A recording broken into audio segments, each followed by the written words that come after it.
without further ado, I'd like to introduce our moderator for this session, anchor at TV2 Business, Peder Nielsen.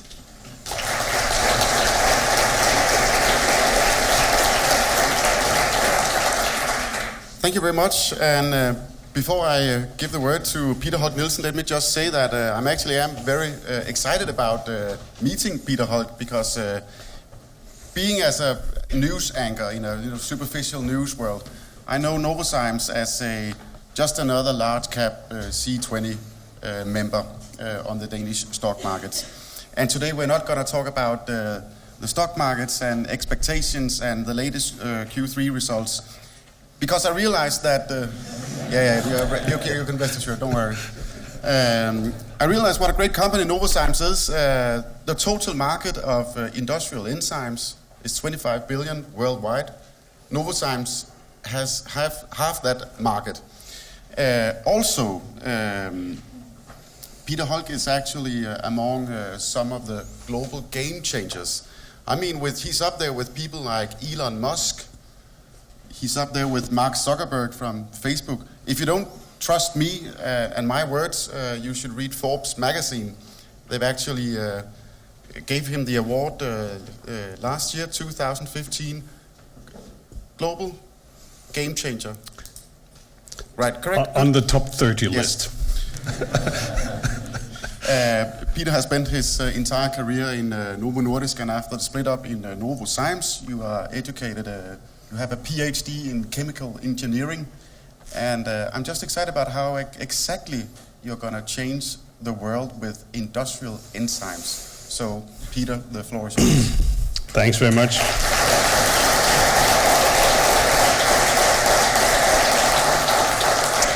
And thanks for inviting me to this unique event. I think it's actually a fantastic event you have going here. There's a lot of light coming at me here, so I can't really see you, but I guess you can see me, right? I'm just going to spend a few minutes on Novozymes, just so you have that as a background, a backdrop. But then I'm going to move on and talk about, at least try to talk about, the power of a vision. Now, the title of this conference is about power. And I want to talk about the power of a vision, because I think that's incredibly important. But I'll just spend a second on Novozymes if this one works. There we go. I promise you, this is the only kind of capital market slide you're going to see today. As it was pointed out, we consider ourselves a leader in bioinnovation. So we about 6,500 people. We call ourselves Zymers. So we like a tribe of people who's trying to change the world. So when I get number 9 on this Forbes list, it's not Peter that's number 9. It's 6,500 Zymers that's up there. It's high tech. At least it's a lot of spends on R&D. So we spend 14% of our revenues on R&D. So in that context, we're more like a pharma company than we are like a tech industrial company. But we are an industrial company. All our customers are industrial customers. We interact with partners and customers around the world, and they are all industrial. So we're not engaged in direct consumer relations anywhere in the world. We are 16 years old. We got spun out of Novo Nordisk back it was precisely on the 13th of November of 2000. But the thoughts were born in a world of 98, 99, where all the big European and American pharmaceutical companies, they were splitting up their conglomerates, and they were taking the chemicals part out and merging some of the pharmaceutical parts and merging some of the chemicals parts. Novo Nordisk was actually a latecomer to that, so it only happened in 2000. And Novozymes is the industrial chemicals arm of the old Novo Nordisk. And actually that business unit of Novo Nordisk dates back till the mid-50s. So it's not a new thing that was created in 2000. It was a business unit of a larger company, of course. So we've done pretty well. And as you can see, being in a sweet spot with technology that is needed, and with a market position where you have about half of the world market for bioindustrials, if you like, that makes a good platform for earnings. So we have an EBIT margin of around 28-29%, even though we spent the 14% of revenues on R&D. So that was a bit about Novozymes. I was going to talk about sustainability and the power of a vision. But I also want to talk a bit about technology. So I think it's important to understand how fast this is moving. And then I'm going to talk a bit about markets. How does that sound? You're all looking forward to the brew coming out tonight, aren't you? Yeah. So you're going to follow me on this one? Yeah, sounds good. So on sustainability, this is a bit slow, I see. Try again. Tick, tick, tick, tick.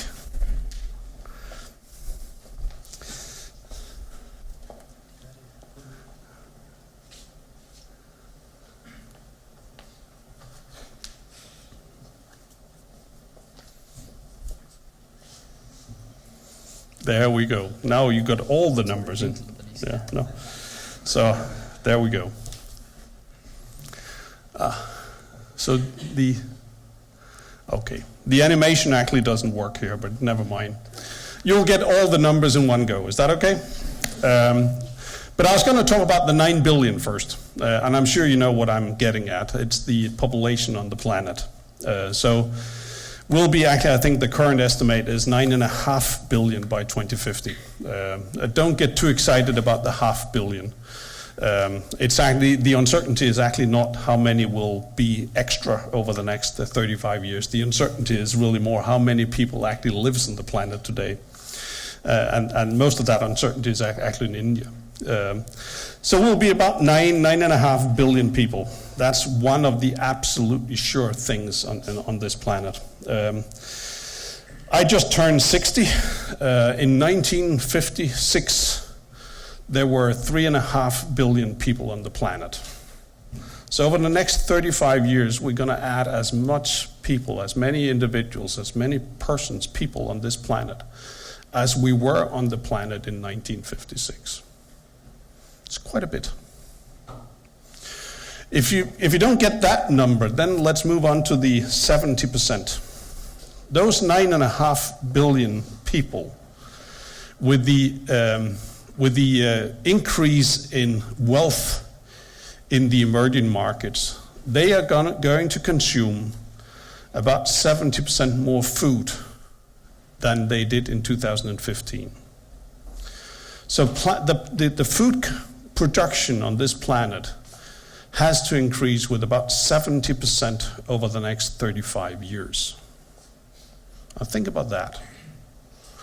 Another way of phrasing it, I'm not sure it says that much, but another way of phrasing it is that farmers over the next 35 years, 34 years, will produce more food than they've done in the preceding 10,000 years. It's a humongous challenge, and I'm absolutely sure farmers will be able to do that. The question I want to get back and address is whether it's done sustainably. There are 4 billion people by 2050 that has moved into cities. So out of the 9.5 billion people, 4 billion will live in cities.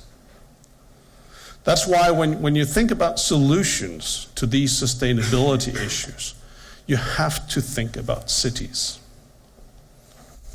And just to press the point a bit, then over the next 10 years, 1 billion people will move into cities. Now, I'm sure you can do the math pretty quickly. but it means that every month over the next 10 years, we'll build cities on this planet of the size of the urban area of London. Every single month over the next 10 years. Of course, they're not going to pop up as new Londons. They're going to pop up as outskirts to cities that we know. But that urbanization that's going to happen over the next 10 years, excuse my French, but that's going to kick ass in a way that we've never seen it before.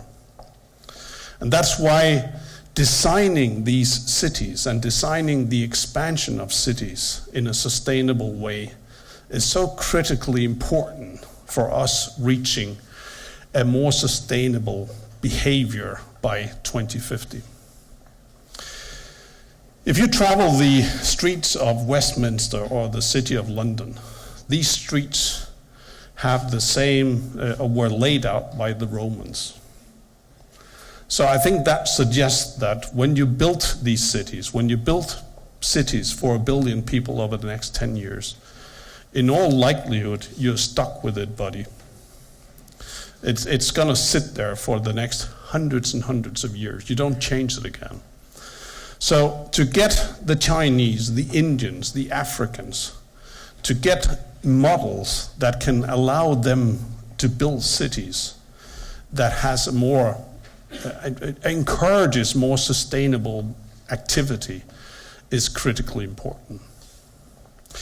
The one number up there that probably excites me the most is the 2 degrees C. And I'm sure you're all familiar with the COP21 deal in Paris, which is now getting ratified. So actually by the end of this year, it's ratified, which means that it's binding. Now, that's great news. It's the first time that countries, cities have come together and they've committed themselves to plans that will actually, in a significant way, reduce climate change. Those plans that they've committed themselves to are believed to keep temperature increase below 2 degrees C. The plans have not been made yet, but they've committed themselves to have plans in place and to have measurements in place by 2020. But nothing has happened yet. And as it is right now, we are cruising towards 4 to 6 degrees C temperature increase. Now, you probably studied this too. If you look at the 2 degrees C, then the magic of the 2 degrees C is actually quite simple. The magic is that on the one side, people who understand climate says that we have models that roughly predicts what happens when temperature increases on the planet up till about 2 degrees C. Beyond 2 degrees C, we have no clue. And the other piece of it is that there's a correlation between how much CO2 is in the atmosphere and what the temperature increase is going to get. That's why you can roughly model how you get beyond the 2 degrees C. But we can't really model, and nobody can really model. There are theories, but there are no really solid models for what happens beyond 2 degrees C. And my simple suggestion and pledge is that please don't do that experiment. Because it's going to take 20 years to reverse it, and in all likelihood, it's going to be a disaster. So I think it's so important that we globally stay below the 2 degrees C. Do you know what the 2/3 are? No clue? It's a bit tricky. 2/3 means that two-thirds of all the teenagers of this world, they live in Asia. So if you think you're in the wrong place, you're perfectly right.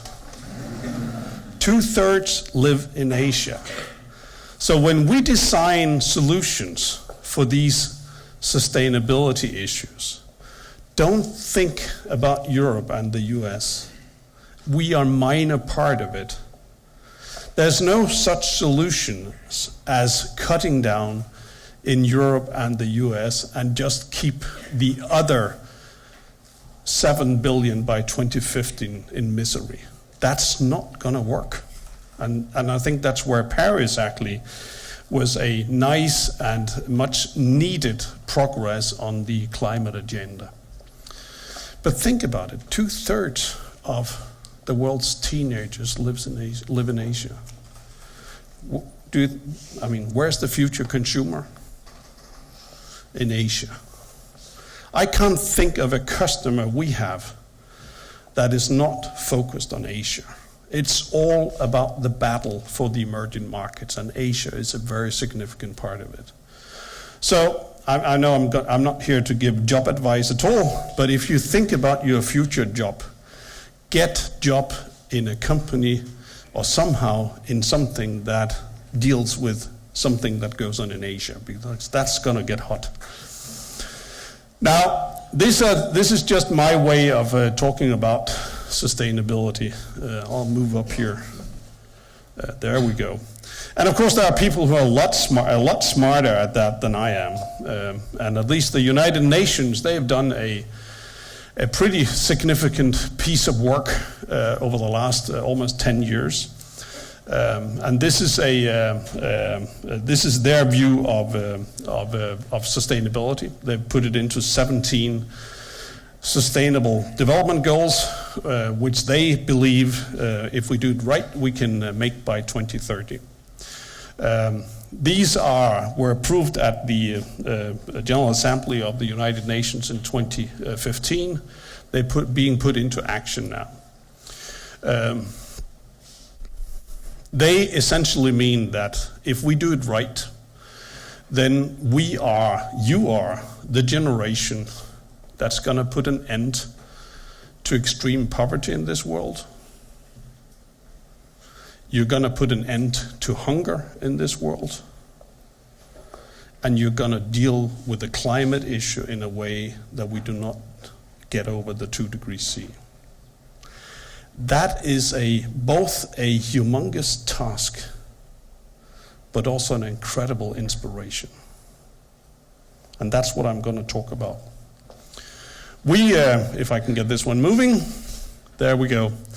So we actually took the 17 Sustainable Development Goals, also abbreviated SDGs in the UN language, and boiled them down to a purpose statement that we use. The first word is together, because we cannot do it on our own. There are none. I think one thing we have learned, even though we in our small world have a strong position, one thing we have learned is that this is all about partnerships. Most of these things have to be done in commercial partnerships, or they have to be done in private-public partnerships. Most of this will not be done by businesses themselves. Businesses may have solutions, but they will not really be deployed unless we do it with governments too. So together is an important part of it. Novozymes is all about biology, and then we have our unique way of spelling sustainability. We call it better lives in a growing world. That's our purpose. That's our vision. And when you think about leadership, then I think we can get Zymers, as we call ourselves, to work hard to create shareholder value. But that will not bring out the passion. This brings out the passion. This is what people are passionate about. They're passionate about making a difference, making the world a better place. That's the strongest recruitment platform we have worldwide today. That is this purpose statement. And I'll shoot quickly through our strategy. I actually don't think we want to talk about this. I want to talk about how we measure ourselves. So we put up 9 goals. And as you'll see when you glance them, 3 of them, they are at the bottom. They are brutal financial goals, because this is not philanthropy. This is a company that creates value, that grows because it creates value. But then there are 6 non-financial targets. And I just want to highlight a couple of them. We want to reach 6 billion people with our solutions by 2020. We actually reach 4.9 billion today. So when consumers have their daily life, we touch 4.9 billion people. So you may think of Novozymes and enzymes and biotech as high tech, but it's also widely deployed already. The other one I want to maybe just touch on is save. So we want to save the planet. 100 million tons of CO2 by 2020. Last year we did 60 million tons. 60 million tons corresponds to about 25 million cars. So surely Novozymes is not solving our climate problem, but we are helping. And 25 million cars is 25 million cars. We are put ourselves to catalyze 5 global partnerships. We have 2 today. One was actually created before we did this slide. We are working with the World Bank and the United Nations under their Sustainable Energy for All program, where we run an office in Vienna that steers the renewables part of that. So while we think about renewable energy in our part of the world, the larger part of the world thinks about how can we get access to energy. And it's marrying these 2 that's important. So we are running that partnership. And then I'll move up here to shift, if I'm lucky. There we go. Because I also want to talk just a bit about technology, and bear with me. Are there any engineers in here? Okay, then I'm the expert. Up here, that's the dollar numbers. You understand that one, right? So $0.1 up to $10,000. So this is a logarithmic scale. And out here, we have years. You also get that piece, right? So up here, we have the cost. Now it gets complicated. The cost per million base pairs of DNA. So a microbe, one of those we have in our skin, has about 6 million DNA base pairs in its genome. So if you multiply these numbers by 6, you have the cost of getting a full bacterial genome. So back in around 2000, that would be about $60,000, and it would take you like a year to get there. Now look at this curve. This is Moore's law, and look at what happens. And then comes another one. Today we are at a level where we can get a full bacterial genome at a couple of krona, and we can get it in 30 seconds.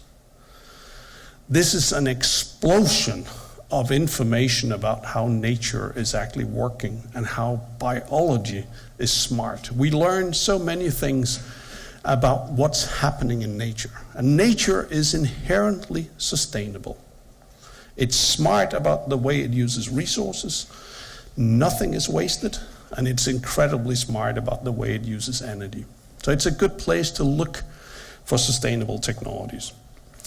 Now, as maybe more of a tweak here, a human we're about 7 times more complicated than a bacteria.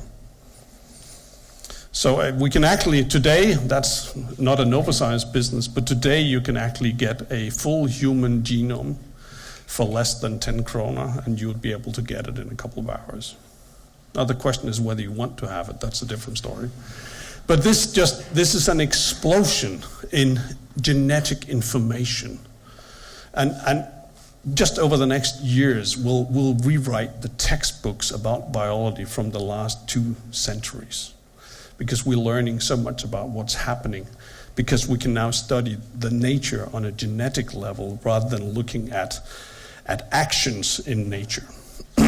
This is a gives us a lot of possibilities. And we can do, now in household care, I thought this one would actually move, but animation is gone on this one. So you'll have to bear with me. It also makes it a bit shorter then. So in household care, in laundry detergents, which is about a third of our revenues, in laundry detergent, when I worked in research 20 years ago, if we did like 2 new enzymes a year, that would be great. Today we screen 1 million a week, and we can shoot out enzyme molecules in a way that we've never done before. You may think this is strange, but actually when you think about nature, which has combined these amino acids into proteins, and enzymes are small proteins, a typical enzyme will have like 200 of these amino acids. When you think about you can change amino acids in each of these positions, and you have like 21, 22, 23 to pick from, you can get so much diversity. Actually, if you do the numbers, you get more diversity than you have molecules in the universe. We're not going to screen all that, but there's a lot to go for. In household care, it's all about reducing wash temperature. So when you look at the act of washing, 85% of that footprint happens in the home of the consumer. It's about energy input. It's not the formula itself. It's energy input. So if we can develop systems, and that's what we're doing, that do the trick at 20C and not 30C and not 40C, then we save a lot. The Germans turned on, I think, 8 coal-fired power plants when they closed down their nuclear plants. That corresponds to the energy consumption. That is equivalent to the energy consumption that corresponds to a 10 degree C change in wash temperature in Europe. So this is quite significant. And so one of the things we're working on with everyone out there in the industry is to make sure we can actually wash in tap water. So don't heat the water at all. We'll get there. We're not going to get there next year, but we'll get there eventually, I'm sure. Another example is in, now we don't have the animation, food and beverage. I'm going to skip quickly. You're going to have the beer tonight. But the beer is full of enzymes. Another one is bioenergy. We have today, renewable fuels constitute about 3% of global global liquid fuel supply. America is at 10, or the US is at 10. Brazil would be at close to 30. Europe is at about 3 or 4.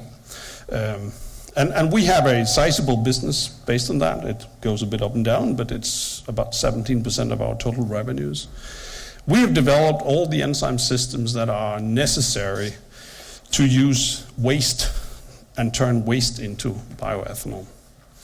If you look at reports like those that are coming off, for example, Bloomberg New Energy Finance, then you can actually replace about half of the expected 2030 gasoline consumption with 17% of the available waste.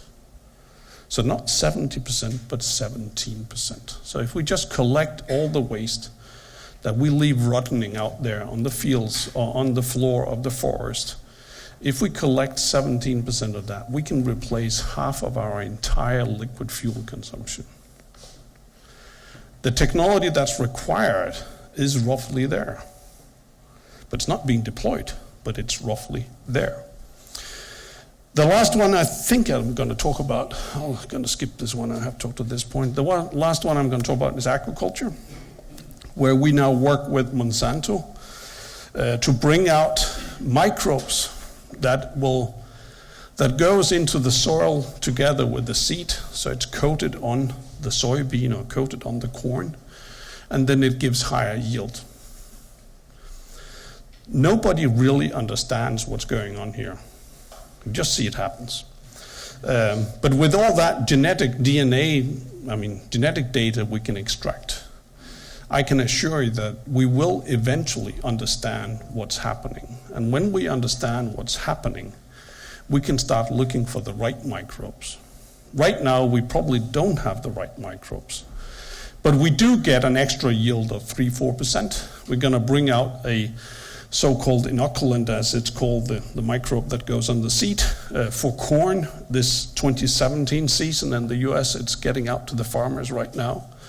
That will give you about 3% extra yield with the same inputs, same fertilizers, same corn. You just put in the right microbe. So if you think about the 70% I talked about before, and if you assume that maybe half of that could come if we got smarter in our supply chain so we don't have as much waste, so you still have to produce 35% more, okay? If that 35%, if Novozymes and Monsanto could do 4 or 5 percentage points out of that, gosh, wouldn't that be great? And then we just need 6 or 7 more, then we are home safe. I'll skip this one. We're running out of time here. So, now I moved a bit too fast here. So, one of our countrymen, at least the Danes, Niels Bohr, he's quoted to have said a lot of things, and actually I think most of it he probably wrote, and some of it is just ascribed to him. But he's supposed to have said this one, that anyone who's not shocked by quantum theory hasn't really understood it. I don't know whether that's true or not, but I just rephrased it a bit and wants to say that anyone that's not shocked about our current state of affairs, how unsustainable it is, have not really understood it, because this is going to get dramatic. But I'm also going to leave you on a more optimistic view of the world. Again, without any animations. I actually think it is possible to do it in a sustainable way. And I'm a firm believer in that we cannot change our practices unless we also have growth. So all these NGOs and politicians who believe that the answer to our problem is to not grow, I think is a totally flawed assumption. We need to find ways of letting the 4.5 billion today who is not invited to the party, we need to let them join the party. And at the same time, we also need to make it sustainable. And the reason I'm fairly optimistic is that when you do these pieces of analysis on how unsustainable is it really, then every time it shows that we actually have solutions for about 2/3 of the problem. It's just a question of deploying it. So technology is not perfect. It's not totally there. Novozymes is a part of it, will continue. They'll continue to come more. But technology is actually not the issue.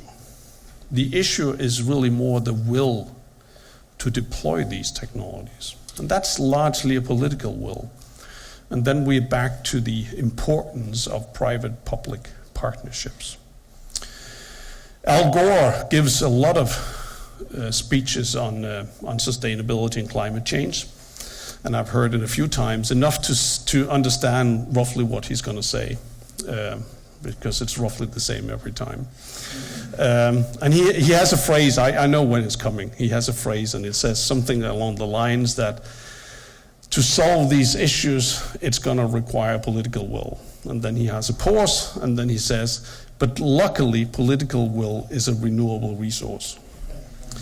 And every time I hear this one, I feel like jumping up and saying and shouting, it may be renewable, but it's absolutely short in supply. And I think that is one of our problems right now. And not that I want to talk about Novozymes' third quarter, but one of our problems right now, while we're racing, I was almost going to say to hell because of our unsustainable behavior, commodity prices are low, energy prices are low. And that environment really takes out a lot of the incentives to do the technology development that would actually make us more sustainable. So that's why I think the power of a vision should not be underestimated.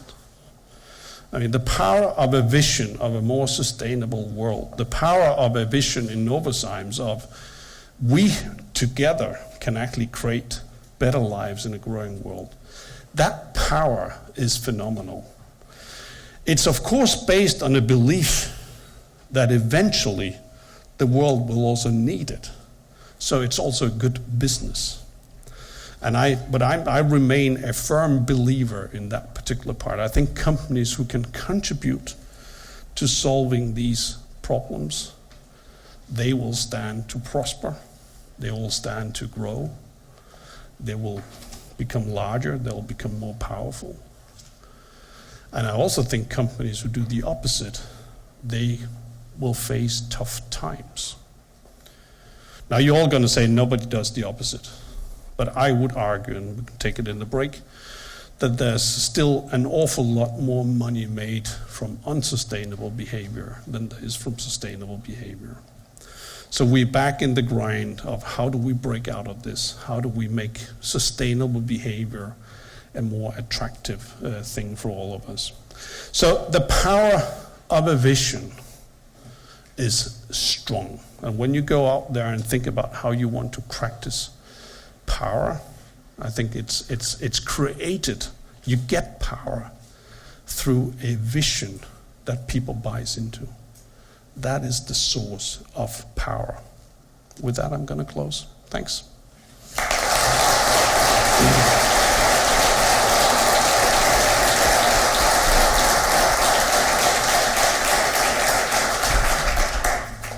Peder, thank you very much for some very informative and very visionary presentation. You know, we have this saying in Denmark that if you fly too high, you need to get back down on the ground. That's why I really love this question from the audience. How does a normal day of work look like for you? A normal day of work? I don't know. If you kind of, when do you get up in the morning and when do you go to sleep at night? Is that really a question? How is a normal work day for you? A normal day for me, I spend about 140 days a year overseas. I hardly travel in Europe, but I spend about 140 days in the Americas and in Asia a year. So I spent, let's just get this straight first, I spent about 60 nights a year in a seat on a transatlantic or trans-Pacific flight.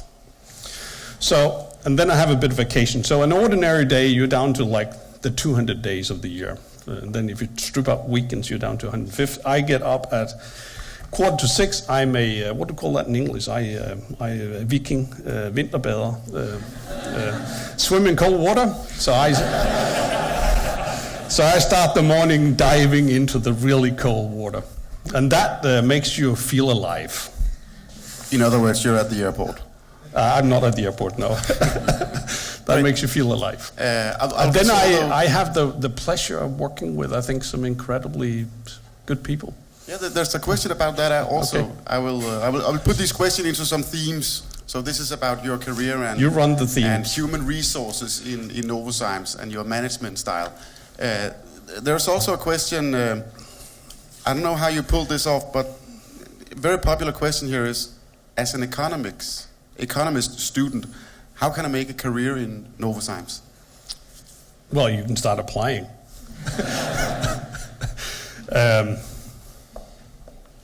Yeah, it's. I think it's that simple. So we are. Every sixth employee of Novozymes is Chinese. Another sixth is American. But we still have about 40% of our employees in Denmark. So we have a sizable manufacturing in Kalundborg actually. We have a lot of our research done in Denmark, and we have headquarter functions in Denmark. So we of course take an interest in recruiting in Denmark. We take an interest in educational systems in Denmark. And we're very proud that we are, actually last year we were number one on the journal Science. They publish a list of companies based on interviews with employees. They publish a list of how attractive is it to work in a company. And Novozymes was not on the top 30. We were the number one in 2015 as a workplace in science, in research, worldwide, in biotech and pharma.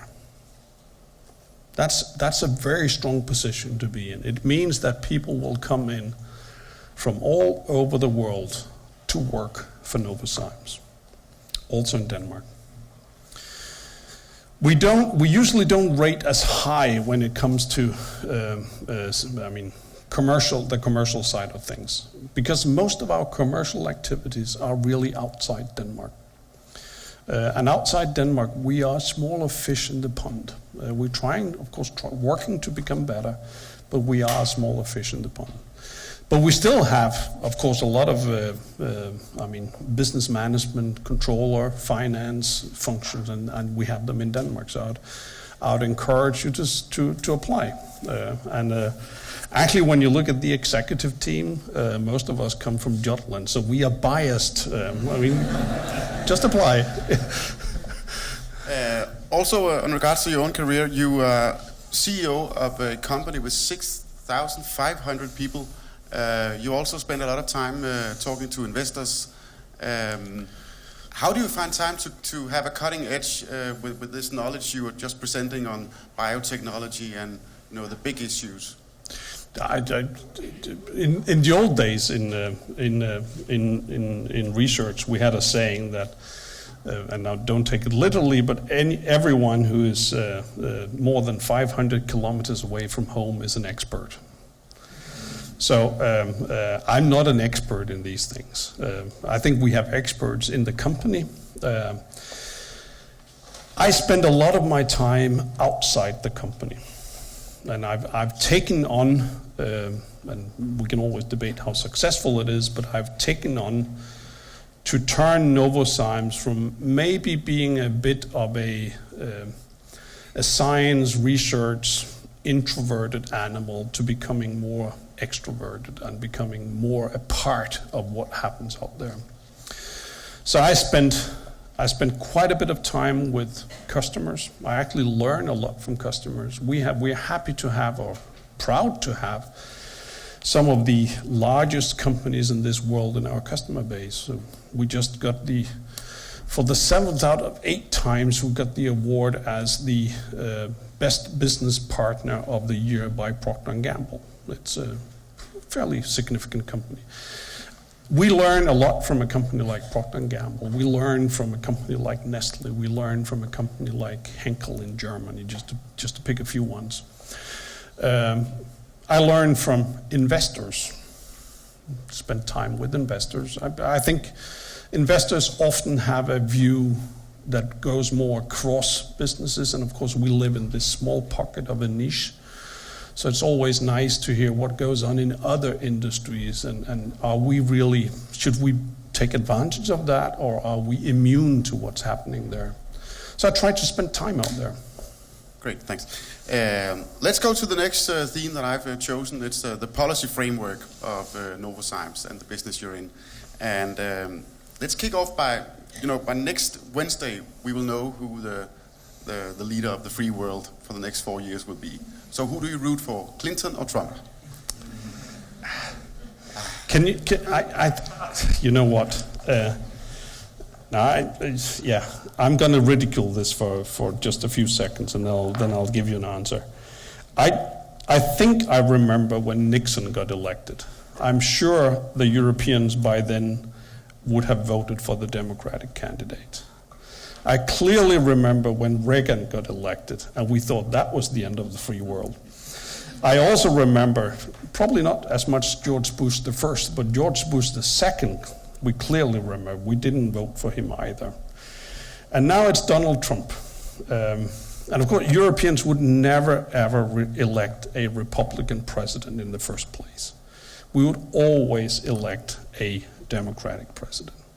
So we're biased. Now, having said all that, it's almost unbearable to think of that guy could ever get into the White House. I mean, it's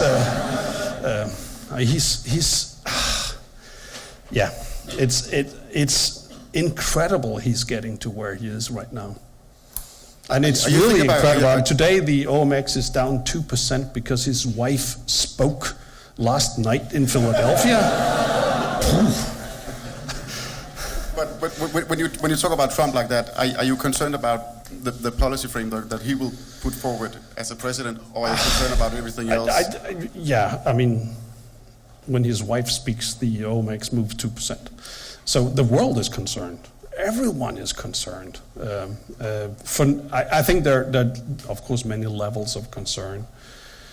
I'm concerned as a citizen of a country, small country in Europe. I'm concerned about what his view of the world might do to European-American relations and to our part of the world. I'm concerned about how his view on free trade is absolutely different from the last 50 years of American trade policies.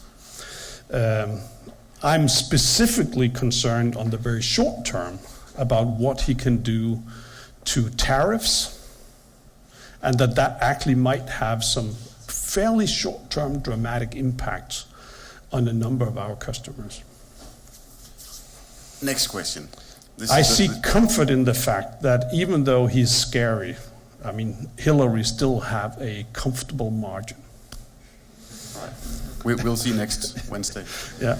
As somebody says, we might wake up on next Wednesday with an 8-year hangover. We might do that tomorrow. All right. Anyways. Talk for yourself. we all need to test the enzymes in that beer tonight. So this is the most popular question tonight. It's still about regulation. How many resources do you put into lobbying patent regulations? And where is the fine line in regards to moral issues towards your customers? Yeah. I don't know. I actually don't see a fine line. If I can take that part of the question first. It's well respected that if you put a lot of investments into research and development, you also want to protect that. That's in essence why patent laws were put in place, that were to encourage companies to advance technology and to extract revenues and profit, because they would enjoy a certain protection. That roughly works today, and I think it's actually a good model. And it's not an issue that, our customers absolutely understand that balance. Of course, there's a patent fight. That's a different thing. There's intellectual property positions where we sometimes have disputes with competitors and customers. That's what patents are for. I think what we're seeing now in our world is that it's getting more difficulty to protect our inventions. Not because the patent laws are changing, but because in our particular world of molecular biology, what was a super invention in 1998 is mainstream today. But the patent from 98 is still valid today. And that causes the legal system, courts all over the world, to challenge some of the patent positions that were actually made back in 98, because the technology has moved so fast. And there are a few of those disputes. Now, in our world, luckily, technology from 98 is actually also outdated. So we don't have a lot of these situations where it really matters. I say a lot of you probably thinks about China. I'm actually quite respectful of how China has worked hard to adopt patent laws. And I don't think they have it perfect yet, but they do their best to actually practice patent laws as we do in Europe and the US. So we, of course, we also have issues in China, but they are actually fair issues. It's not unfair, they're fair issues. Thanks a lot. I'm afraid we move on to some theme about Novozymes shares on the stock markets, how the behavior. But this is very well put. This is not about Novozymes not delivering. This is about investors not getting it. How do you tackle that many investors have a hard time understanding the details of the solutions that Novozymes are offering? I'm not sure investors necessarily need to understand the details, at least we don't try to. We don't try to give them a PhD in molecular biology. And most of them, of course, are generalists, and they try to understand the business, and they try to understand what our technology can do and what that is going to do in terms of long-term revenue growth. So we need to talk to them about that, and I think we've done that quite well. Novozymes is today about the 140th largest company in Europe on market cap. We almost 90% of the value in Novozymes as it's traded today is on the other side of 2025. So there's a lot of belief in that this particular technology, because of the purpose and the vision and the technologies that we can back it up with, will continue to be important and will continue to create growth also on the other side of 25 and 35 and so on. When Novozymes was at its ever high, we traded at a price earning of 44, I think. That is a steep price earning. It means an investor has to wait 44 years to get your money back. I'm not really commenting on the share price, but of course that implies that investors have a lot of belief in the options we're creating. Now, some of these options have been reduced in value over the last couple of years. I mean, we have created a very significant option for revenue growth and profit growth on the basis of converting biomass waste into fuel. That's not really moving. And over the last 2-3 years, that has essentially been, that value has been extracted out of the share when you look at analysts and investors. And there are some other things. When you're in the business of doing more with less, then the higher value, that the higher cost the stuff you substitute have, drives more excitement about new innovation and also drives faster growth. So there's also a bit of uncertainty around there's a bit more uncertainty around the long-term growth. Now, in particular on Q3, we just missed it. I mean, that's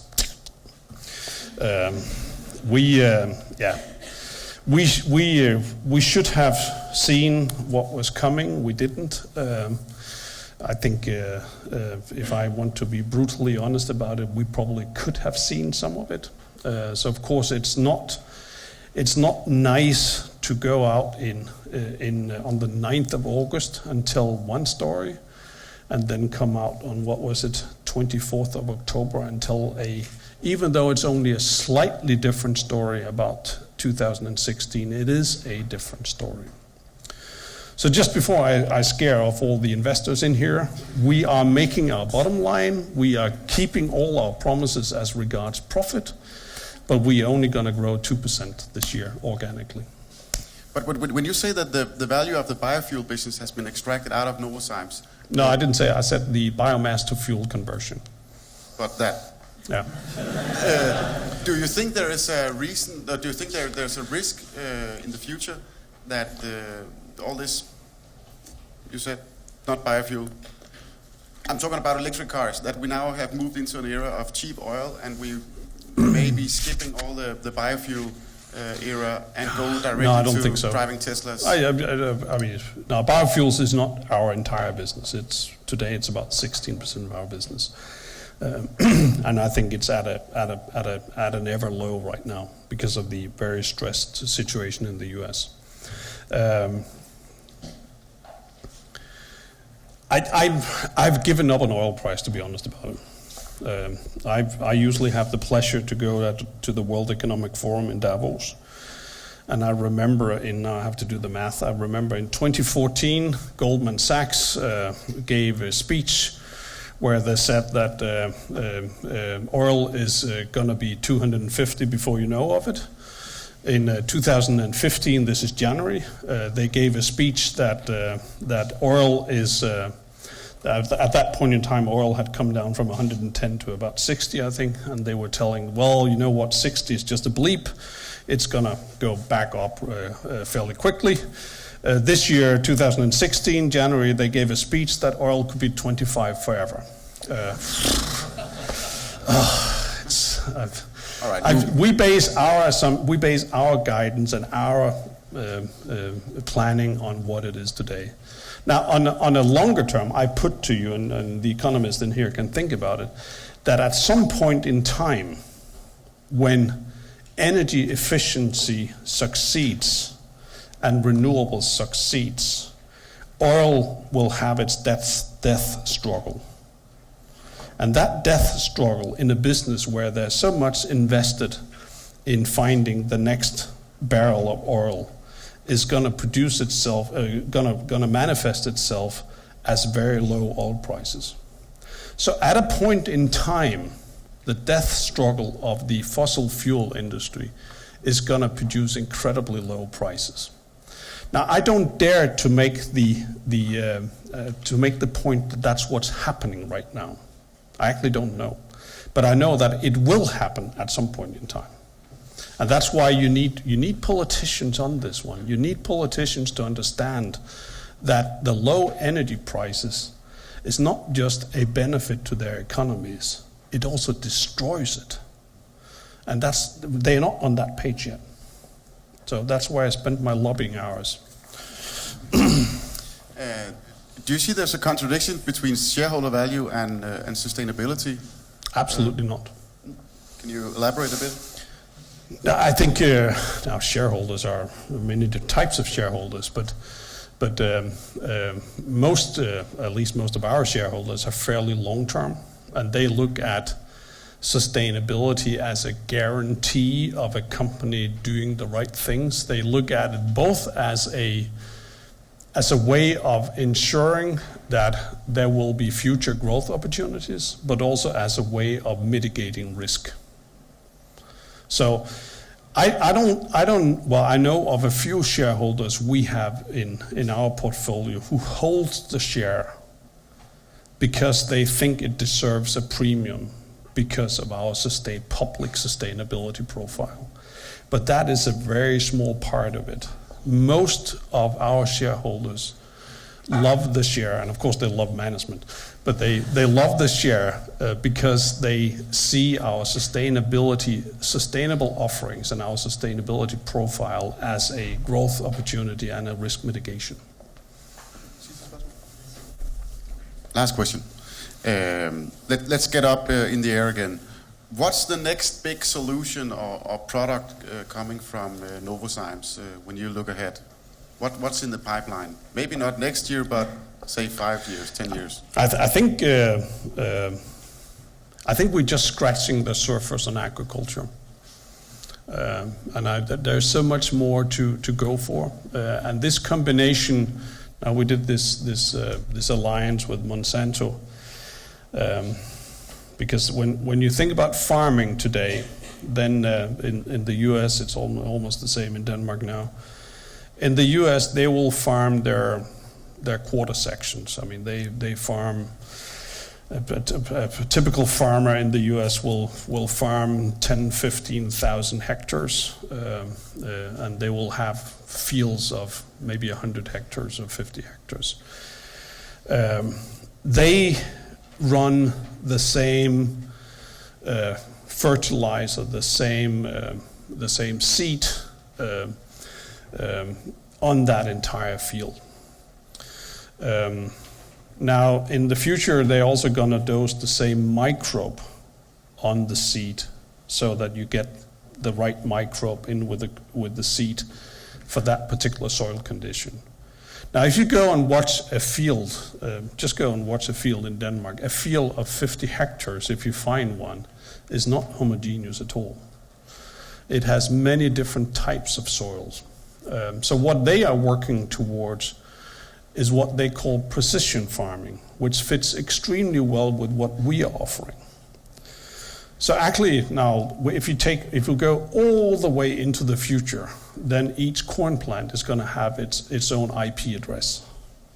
But if we back up a bit, then we'll soon get to the point, or they will soon get to the point together with us, where you actually get to farm units of maybe 100 square meters. So on a particular field, you'll run 3 or 4 different types of seed. You'll run different spacing between the plant. You'll run different biology that you put in with the seed, and you'll run different fertilizer dosing. Of course, with the same equipment moving at 25 kilometers an hour down the field, but it's going to be precision farming. And that's probably going to add, on all combined, could add as much as 10-15% yield, including the biology we're talking about. And that vision to create more output with the same input on farming, I think is going to be one of the more significant options we're creating for the next decade. Peder Holk Nielsen, everybody.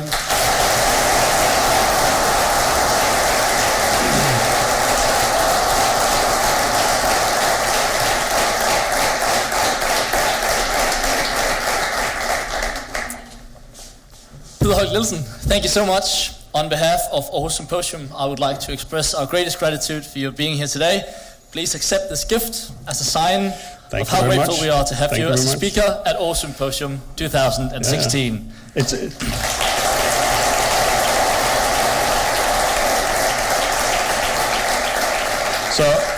It's a optimist. Did you give one to Lars Løkke also? I believe we did actually, okay. Yes. And Simon, as for you, thank you so much for being the moderator of the session. We'll see you later today, and we're very excited to do so. For all of you, please note that your next session is in the Accenture Auditorium, and it will start at 5 o'clock. Thank you, and enjoy the break.